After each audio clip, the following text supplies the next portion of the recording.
Bonjour à toutes et à tous, c'est Stéphane pour la chaîne Foilier. Je vous remercie de me retrouver chez moi et donc chez vous. Je suis très heureux de produire ce genre de vidéos sur la chaîne du Foilier, de réagir à un fait d'actualité qui est un fait d'actualité qui nous fait nous poser des questions presque philosophiques sur ce qui est en train de se produire. Je pense qu'une partie des gens qui vont regarder cette vidéo ne connaissent pas la chaîne. Sur cette chaîne, on parle a priori plutôt de lutte contre le sexisme, et là, le sujet n'est absolument pas là. Mais je suis très content de pouvoir en parler parce que ce qui s'est produit récemment mérite une production de beaucoup d'articles, de beaucoup de réflexions.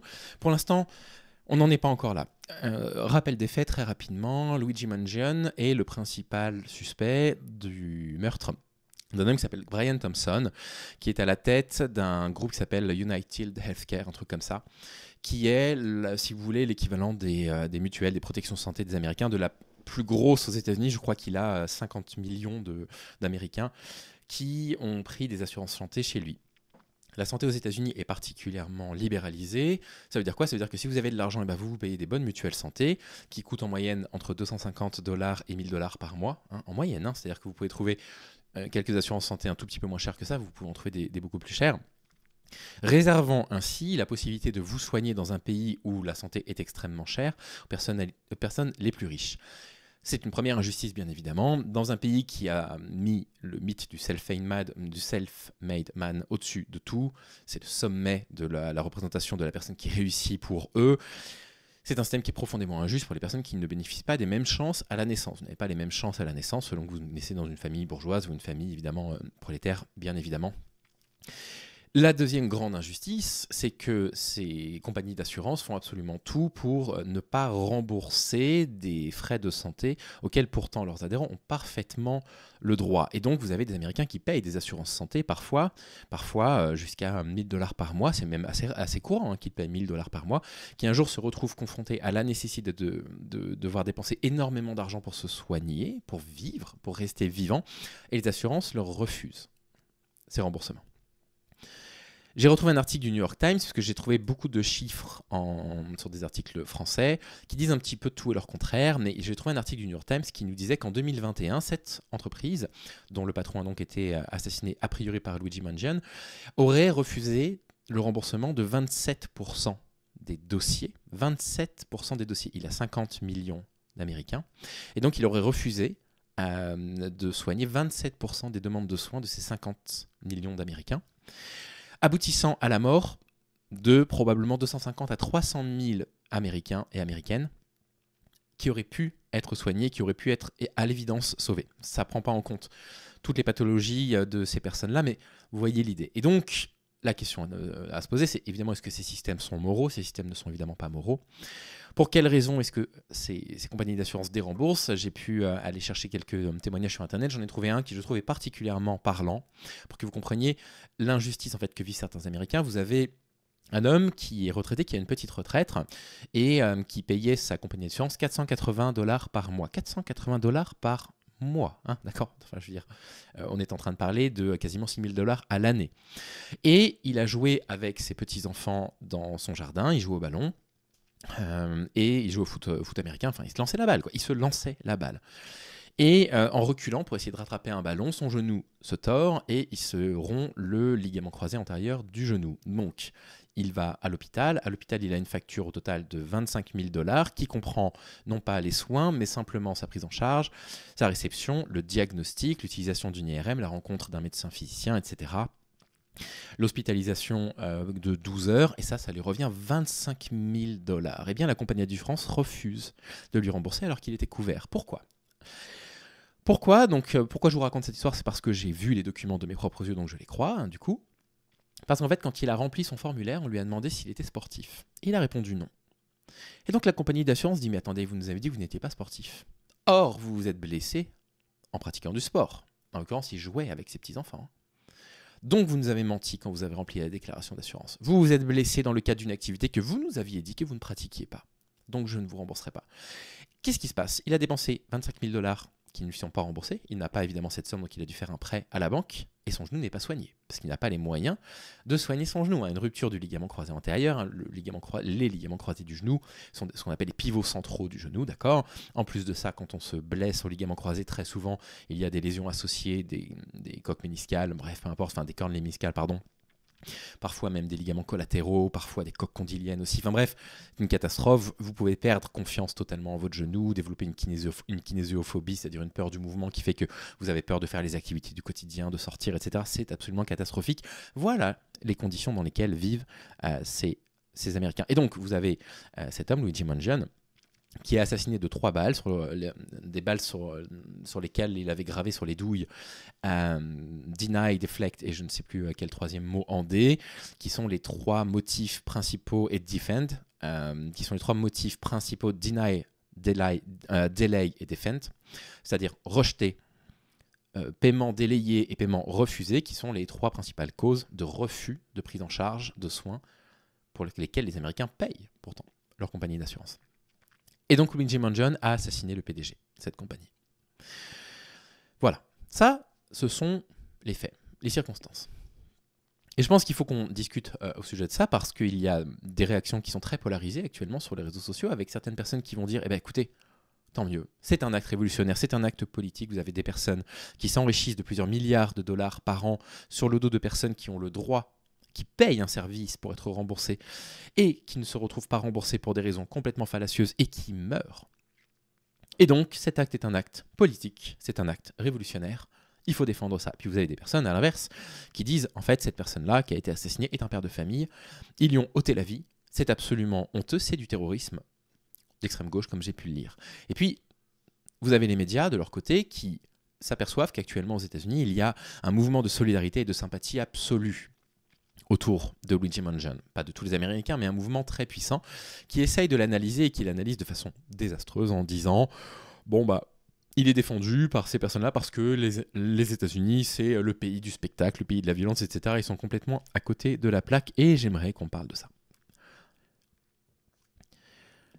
Il y a eu entre Camus et Sartre une amitié qui a été brisée pour plusieurs raisons. Il y a eu quelques désaccords entre eux qui ont abouti à la mise au ban d'ailleurs de la société intellectuelle parisienne de Camus par Sartre, au sujet de la question bolchevique, au sujet de la question du stalinisme, au sujet de la question algérienne aussi, qui pourrait, en ce qui concerne la question de la notion de révolte, être résumée ainsi.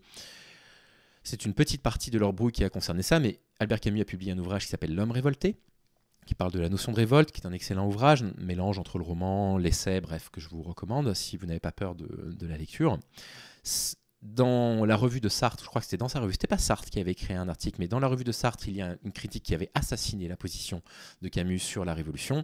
Camus avait écrit un long courrier à Sartre en expliquant que, j'ai lu cette correspondance d'ailleurs, qui vous pouvez la lire vous-même, hein. Je ne sais plus dans quel ouvrage elle est publiée, qui disait à Sartre, non mais moi je refuse en fait de me faire prendre des leçons de morale sur ce qu'est la révolution, Camus étant lui-même un pied noir d'ailleurs, par des personnes qui vivent en pantoufles de soie dans des appartements parisiens. Et Sartre lui avait répondu, puis il y a eu une brouille autour de ça. Et puis ensuite, il y a eu quelque chose d'assez décisif, il y a eu la publication d'une pièce de théâtre d'Albert Camus qui s'appelle Les Justes, dont le thème est le suivant. Et vous allez voir qu'on rentre un tout petit peu dans les conflits qu'on peut avoir, même à gauche, dans nos prises de position sur cette question-là. Le principe de la pièce de théâtre Les Justes, c'est le suivant. Vous êtes un révolutionnaire et passe un tyran qui actuellement est en train de provoquer une grande guerre mondiale et vous avez la possibilité de l'assassiner. C'est un geste fort, c'est un geste politique révolutionnaire que de l'assassiner, mais pour vous convaincre qu'il est moral de l'assassiner, dans votre tête, vous vous dites, si je l'assassine, j'empêche ensuite des millions de morts, donc je le fais. Et le personnage principal, qui est un révolutionnaire, décide du coup de prendre la bombe et dire « je vais jeter cette bombe sur la voiture. Voilà, je vais l'assassiner et la guerre sera terminée. Ok, je vais tuer un homme, je vais vivre avec ça, mais dans ma tête, je vais me dire qu'en tuant cet homme, je vais probablement protéger des millions de vies. » Il prend la bombe. Et ce qui se passe, c'est qu'au moment de jeter la bombe, donc là je vous parle simplement évidemment du premier acte, hein, vous découvrirez la suite par vous-même, il croise le regard d'un enfant dans la voiture. Il s'aperçoit qu'il y a un enfant dans la voiture et il croise son regard. Et il ne jette pas la bombe. Il ne jette pas la bombe parce qu'il se dit, en fait, non. Non, je ne vais pas, au nom d'une cause plus grande, ôter la vie d'un enfant qui est, il faut bien le comprendre dans la tête de Camus, une représentation de l'innocence. C'est pour créer un dilemme moral. Je ne fais pas ça. Je n'ôte pas la vie d'un enfant, même si c'est pour sauver la vie de millions de personnes, même si c'est pour sauver la vie d'autres enfants. Moi, je ne salis pas mon âme et je ne vais pas ôter la vie d'un enfant parce que ça n'est pas moral de le faire. Et la pièce, ensuite, est un échange entre les personnages. Camus a répondu de façon extrêmement féroce à cette pièce, avec une pièce qui prend un point de vue complètement opposé à ce qui est défendu par Camus dans Les Justes, dans une pièce qui s'appelle Les Mains Sales. Si vous êtes un tout petit peu impressionné par la lecture, pour les raisons qui vous regardent, ce que je peux tout à fait entendre, sachez que Les Justes et Les Mains Sales sont deux immenses chefs-d'œuvre de la littérature française. Ce sont des pièces de théâtre, c'est facile à lire, c'est du dialogue, c'est assez court, c'est assez rapide. Donc si jamais vous n'avez pas encore eu la chance dans votre vie de rencontrer la littérature, vous pouvez y aller les yeux fermés avec ces deux œuvres-là. Vous en avez pour 2 heures de lecture par œuvre. Ça fait partie des rares écrits qui bouleversent, je pense, une vie. Ça bouleverse, je pense, le rapport qu'on peut avoir avec un livre, le rapport qu'on peut avoir avec la littérature, donc je vous les recommande. Pourquoi je vous parle de ça? Cette comparaison, elle a des limites, et vous allez voir que dans mon argumentaire, je vais expliquer justement quelles sont les limites de cette comparaison. Donc ne vous inquiétez pas, je suis tout à fait au courant qu'il existe des limites à faire la comparaison entre ce qui se passe autour de cette affaire, autour de Luigi Mangione, et les différends qui pourraient exister entre l'idée philosophique qu'il y a derrière Les Justes et l'idée philosophique qu'il y a derrière Les Mains Sales. Néanmoins, je ne vais pour commencer pas prétendre que je suis un parangon de la morale, et je vais être le plus franc possible avec vous, le plus sincère possible avec vous, et je vais vous donner quelle a été ma réaction quand j'ai appris cet acte, quand j'ai appris cet assassinat. Ma première réaction a été de me dire « bon débarras ». Voilà, je tiens à ce que ce soit absolument clair entre nous. Je ne veux pas prétendre que moi j'ai des valeurs morales au-dessus de machin, ceci, cela, ça n'est pas vrai. Quand j'ai appris ça, ma première réaction a été « eh bien voilà, c'est une punition à la hauteur de la gravité de ce qu'un tel PDG fait. » Et ça m'a satisfait.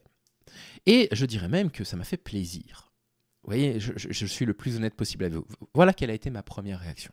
Première réaction a été de me dire, à partir du moment où on vit dans une société américaine qui capitalise sur la santé des citoyens américains et qui espère quelque part qu'ils tombent malades et qu'ils vont réussir à trouver une faille pour ne pas les rembourser, pour pouvoir s'enrichir sur leur dos en les laissant mourir, alors qu'ils s'étaient engagés à les prendre en charge, eh bien la personne qui est responsable de ça, elle mérite la mort. Voilà ce que j'ai pensé à cet instant.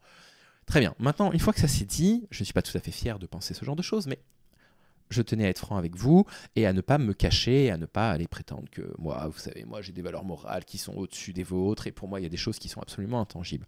J'ai une question à poser. Une question que je me pose encore. Qu'est-ce qu'on est en train de défendre? On est en train de défendre la peine de mort? On est en train de soutenir comme position qu'il est moral d'assassiner quelqu'un? On est en train de soutenir la position qu'il est moral de ne pas passer par la justice et d'ôter la vie d'une personne? Alors si je pose la question, c'est que je n'ai pas la réponse. J'aimerais bien vous dire, être sûr de moi et vous dire, moi j'ai des valeurs morales. Voilà, ça n'est pas moral d'agir ainsi. J'aimerais bien vous dire ça, j'aimerais bien vous dire que je suis très clairement sur cette position-là. Il n'existe pas de révolution, il n'existe pas de révolution sans acte sanglant. Et le système est tellement verrouillé aujourd'hui que vous avez des personnes, et je comprends leurs arguments, qui nous disent « mais en fait, on ne pourra pas provoquer un grand changement dans le système-là sans une révolution. Ça va de toute façon être brutal. Parce que les intérêts de classe vont dominer, quoi qu'il arrive, et donc tout changement qui irait expliquer aux puissants, en fait, ça suffit. On va vous redescendre de votre position, et les personnes que vous avez méprisées, que vous voyez comme étant du bas peuple, en fait, on va récupérer le pouvoir. Et si vous nous arnaquez sur notre santé, on va vous exécuter. » Les personnes qui tiennent cette position en disant « il n'y a que comme ça qu'on va pouvoir inverser le rapport de force », je les comprends, je les entends.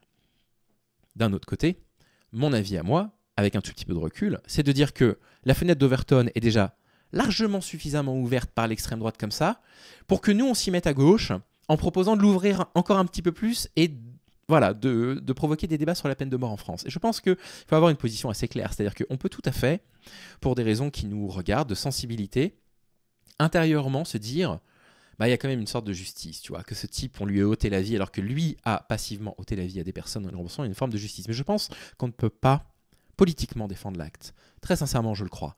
C'est-à-dire qu'on ne peut pas dire, nous souhaitons vivre dans une société démocratique dans laquelle nous avons les mêmes droits et défendre des exécutions. Mais c'est paradoxal, vous allez me dire, mais Stéphane, tu m'as pas dit que finalement, au fond de toi, tu as ressenti un peu de satisfaction à ça? Mais si, bien sûr que c'est paradoxal. Je suis dans une forme de pur paradoxe, là, il y a quelque chose de passionnant, je trouve, qui est en train de se jouer, et quelque chose d'autant plus passionnant que ça pourrait nous faire nous questionner justement sur, mais en fait, comment je me positionne par rapport à cet événement? Et si, je pense, on prend un tout petit peu de hauteur, eh ben, je crois que la réponse n'est pas si évidente. Comment vous vous positionnez? Vous êtes sûr de vos opinions? Alors, on va revenir justement, j'avais laissé ça de côté soigneusement, et je suis content parce que je travaille comme d'habitude sans notes, de ne pas l'avoir oublié, parce que ça m'arrive de vous dire on va parler de ça à la fin de l'épisode, et puis j'oublie parce que je fais des digressions. La comparaison avec ce qui se passe dans les justes n'est pas particulièrement bonne, elle a une limite cette comparaison, c'est que dans les justes, le parti pris qui est pris, c'est de dire si on assassine l'archiduc, la guerre est terminée. Ben ouais, mais là, je veux dire, avoir assassiné Brian Thompson, n'a rien changé. Et ne va rien changer. Brian Thompson va être remplacé par un autre PDG. Cet autre PDG va peut-être probablement revenir sur certaines décisions qui devaient être prises par l'entreprise là, de mutuelle United Healthcare, là, parce qu'ils avaient prévu de durcir encore les conditions de remboursement. Finalement, ils reviennent en arrière. Mais le système ne va pas changer d'un pouce, en réalité. Vous pourrez assassiner tous les PDG de ces entreprises-là. Le système ne va pas changer. Moi, j'ai plutôt envie de dire que plutôt que de défendre ouvertement une exécution qui ressemble à une forme de peine de mort, en fait, si vous êtes scandalisé par l'état du monde dans lequel on vit et que vous en êtes à vous dire, en fait, ce genre d'actes, il faut les défendre, moi, j'ai plutôt envie de vous dire, mais militez. Venez militer. Militez avec nous sur les réseaux sociaux. Vous voyez bien que le rapport de force extrême droite-gauche, il est en train, petit à petit, on est en train de rentrer dedans et qu'on est en train de récupérer du terrain petit à petit. Engagez-vous en politique, dans des activités locales. Venez avec nous concrètement vous battre pour les idées. Venez les faire plier par la force des idées. Venez leur montrer qu'en fait en France, non, en France, nous ne sommes pas une population d'extrême droite, comme on le montre régulièrement malgré les votes au premier tour, mais comme on le montre à chaque fois quand il y a un choix drastique à faire entre l'extrême droite et autre chose. Et qu'en réalité, on souhaite vivre décemment et venez militer avec nous. Il n'y a qu'une seule voie, en fait, qui est possible. C'est-à-dire qu'il n'y a qu'une seule voie qui est possible si vous n'avez ras-le-bol des injustices autour de vous. C'est des politiques de gauche, c'est des politiques sociales, c'est la seule voie qui existe. Venez militer avec nous. Je tiens quand même à dire quelque chose, c'est que vous êtes en train de me dire que... Enfin, vous pourriez vous dire, Stéphane, tu es en train de me dire que tu condamnes son acte, au final, ce qui est vrai, que néanmoins son acte est content qu'il ait eu lieu, c'est triste à dire, mais c'est aussi vrai. Mais en fait, tu en es où?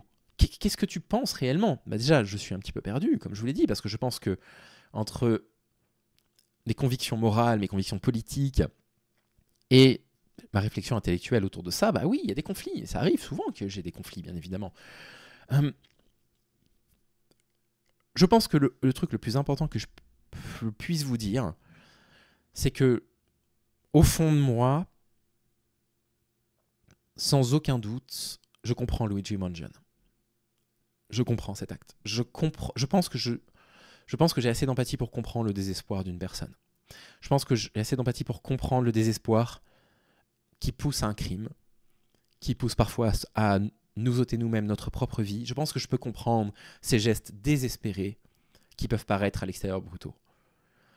Et je crois, je ne suis pas sûr, mais je crois qu'au fond de moi, malgré ce que mon intellect me hurle, je refuse de condamner cet acte, moralement. Je refuse moralement de condamner ce que Luigi Mangione a fait. Paradoxal tout ça, hein? Paradoxal. Je trouve ça très intéressant. Je trouve qu'il y a beaucoup de choses à réfléchir et à discuter. Voilà où j'en suis. Voilà ce que je voulais vous dire sur cette affaire. Je suis très content qu'on ait pu parler un peu de ça sur la chaîne. Qu'on s'éloigne un tout petit peu. Alors demain on reprend. Hein. Ça fait je sais pas combien de temps que je vous dis qu'on reprend la thématique du sexisme. Elles sont là, les vidéos, elles sont prêtes, elles sont déjà tournées. Mais le fait est qu'il y a des choses d'actualité dont j'ai envie de parler. J'avais envie de parler de ça. J'avais besoin de soutenir Paduring hier par rapport à Cro-Blanc, etc. Et puis c'est ma chaîne, donc j'ai une forme de liberté éditoriale. J'ai la chance d'avoir une liberté éditoriale. Je ne gagne pas ma vie grâce au Foualier, c'est pas mon objectif. Donc je suis très très libre de ce dont je vous parle. Je pense que je voulais vous parler un petit peu de ça, et vous faire état de l'état dans lequel je suis et de comment je me positionne par rapport à cette affaire. Prenez soin de vous. À demain a priori. Salut.